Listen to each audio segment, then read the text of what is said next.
नमस्कार, मैं हूं आपके साथ इश्तियाक अहमद और आप देख रहे आर्य न्यूज। रुक करेंगे देश और दुनिया की तमाम खबरों की तरफ। आज आयशा और इनोस ने बिहार बंद के आह्वान किया है और इसको लेकर बिहार के अलग अलग जिलों में प्रदर्शन भी शुरू हो गया और वहीं महागठबंधन समेत कई पार्टियों का साथ भी मिला। और वहीं पटना के अशोक राजपथ में साइंस कॉलेज के पास भी छात्रों ने हंगामा किया और यहाँ एनआईटी मोड़ के पास जन अधिकार पार्टी के छात्र नेताओं ने अशोक राजपथ जाम कर दिया गया। और वहीं पटना के बिखना पहाड़ी मोड़ के पास भी छात्रों ने रोड जाम कर हंगामा किया और वहीं टायर जलाकर आगजनी भी की गई है और इस दौरान केंद्र सरकार के खिलाफ नारेबाजी भी कर रहे हैं। और अशोक राजपथ ने हंगामा के दौरान पुलिस की गाड़ी का भी रूट चेंज करा दिया और इस दौरान काफी संख्या में सड़क पर छात्र नेता आंदोलन करे और कुछ छात्रों ने कहा कि कोचिंग संचालक सरकार से डर गए हैं। और हाजीपुर में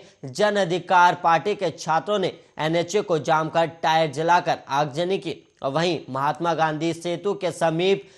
जाप समर्थकों ने सड़क जाम कर नारेबाजी की और इसके अलावा छात्रों की न्याय देने और शिक्षक सहित छात्रों पर हुए मुकदमे दर्ज को लेकर सब ने आक्रोश भी जताया। और उधर सुपौल में भी जन अधिकार पार्टी के समर्थकों ने आरआरबी एनटीपीसी को लेकर हंगामे के बीच बिहार बंद को सफल बनाने के लिए रेलवे स्टेशन पहुंचे और सहरसा में राघोपुर जा रही पैसेंजर ट्रेन को रोक दिया गया और इस दौरान सरकार के खिलाफ जमकर नारेबाजी की गई। और मोतिहारी शहर के गांधी चौक पर नरकटिया से आरजेडी विधायक डॉक्टर शमीम अहमद और छटौनी चौक पर आरजेडी के मोतिहारी विधानसभा प्रभारी मनीष श्रीवास्तव के नेतृत्व में रोड जाम किया गया और इसके साथ ही एनएच पर भी आगजनी की गई। और मोतिहारी शहर के गांधी चौक पर नरकटिया से आरजेडी विधायक शमीम अहमद और आरजेडी के मोतिहारी विधानसभा प्रभारी श्रीवास्तव के नेतृत्व में रोडों को जाम किया गया और इसके साथ एनएच पर भी आगजनी की गई और बिहार के अलग अलग राज्यों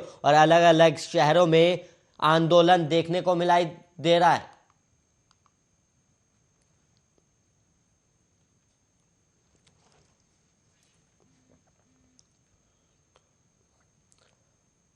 और वहीं बढ़ेंगे अगली खबर की ओर, जहां पर केरल हाईकोर्ट ने गुरुवार को लश्कर ए तैयबा के कथित सदस्य नजीर और सफास को बरी कर दिया और कोर्ट का यह फैसला राष्ट्रीय जांच एजेंसी के लिए बड़ा झटका है। दरअसल इन दोनों को साल 2011 में दोषी ठहराया गया था और उस वक्त एनआईए की विशेष अदालत ने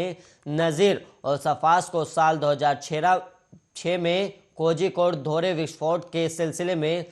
दोषी ठहराया था और आजीवन कारावास की सजा भी सुनाई थी। हालांकि कोर्ट के इस फैसले के खिलाफ पहले आरोपी नजीर और चौथे आरोपी सफास ने हाईकोर्ट में अपील दायर की थी, जिसे स्वीकार कर लिया गया था और अदालत ने एनआईए के विशेष अदालत द्वारा सुनाई गई आजीवन कारावास की सजा के खिलाफ पहले आरोपी नजीर और चौथे आरोपी सफास द्वारा दायर अपील को स्वीकार कर लिया और नजीर और अन्य आरोपियों के खिलाफ 3 मार्च 2006 को कोझिकोड केएसआरटीसी और मुफस्सिल बस स्टैंड पर बम विस्फोटों की साजिश रचने और उन्हें अंजाम देने के आरोप लगाया गया था और एनआईए मामले की विशेष अदालत ने नजीर और सफास दोनों को गैर कानूनी गतिविधि रोकथाम अधिनियम 1967 की विभिन्न धाराओं के तहत अपराधों का दोषी पाया था और उन्हें आजीवन कारावास की सजा सुनाई गई थी।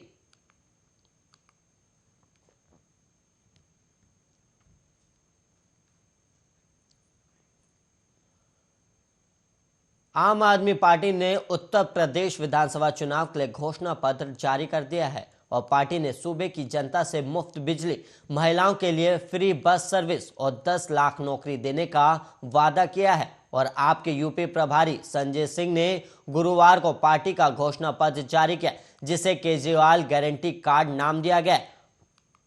और पार्टी ने राज्य भर में महिलाओं के लिए मुफ्त बस सेवा, 300 यूनिट मुफ्त बिजली और 2400 घंटे बिजली की उपलब्धता का वादा किया और आपने किसानों से न्यूनतम समर्थन मूल्य की गारंटी के लिए एक कानून लाने का भी वादा किया है। और वहीं इसके अलावा संजय सिंह ने कहा कि हम सभी कृषि ऋण माफ कर देंगे और 24 घंटे के भीतर किसानों को उनकी उपज की लागत प्रदान करेंगे और गन्ने की कीमतों में हर साल वृद्धि की जाएगी। और गन्ना किसानों को बकाया भुगतान और कम समर्थन मूल्य राज्य के पश्चिमी हिस्सों में एक मुद्दा रहा है। और वहीं संजय सिंह ने कहा कि आपसे सूखे या बाढ़ जैसे प्रतिकूल मौसम की स्थिति के कारण किसानों की उपज के नुकसान के मामले में 50,000 रुपये प्रति हेक्टेयर की दर से मुआवजे का भी वादा किया है। और वहीं पार्टी ने 10 लाख नौकरी और वहीं 97,000 शिक्षकों की भर्ती और राज्य सरकार की नौकरियों में स्थानीय युवाओं के लिए 80% आरक्षण की गारंटी देने का वादा किया है।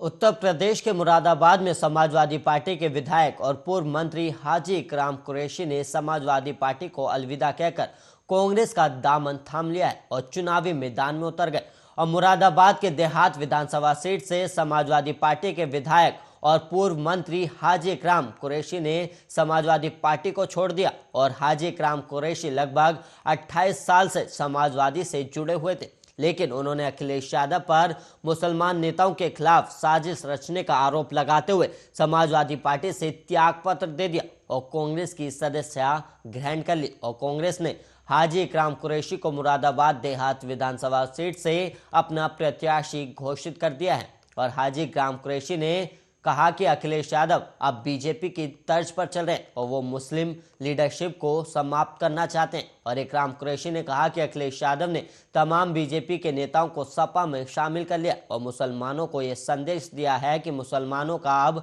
समाजवादी पार्टी में कोई ठिकाना नहीं है। और वहीं इकराम कुरैशी ने आरोप लगाया कि अखिलेश यादव को हाथ बांधकर सामने खड़े होने वाले मुसलमान चाहिए और उसे बोलने वाले मुसलमान नेता पसंद नहीं है। और उन्होंने और भी आरोप लगाए और उन्होंने बताया कि अखिलेश यादव ने बीजेपी के उस नेता को सपा में शामिल कर लिया जो मुस्लिम महिलाओं के लिए आपत्तिजनक बयान देता था।